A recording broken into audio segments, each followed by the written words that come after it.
Ngayon na nag-VA kayo, syempre meron at meron, maya't maya. But what's the biggest obstacle that you guys faced in your VA journey?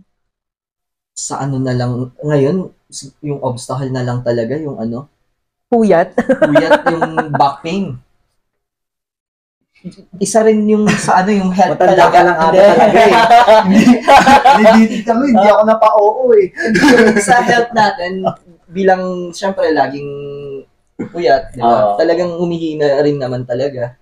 Siguro yun ang isa sa mga obstacle. Kaya maganda yung ginagawang project ng ating mahal na COO na si Mark. Yes, we have the the Biggest Loser. Biggest loser sa company. Maganda yun. Ang hirap kasi ng trabaho natin na nakaupo lang. Nakaupo diba? lang. Siyempre, siguro yun na yung buong gabi. malaking obstacle sa atin ngayon na nangyayari.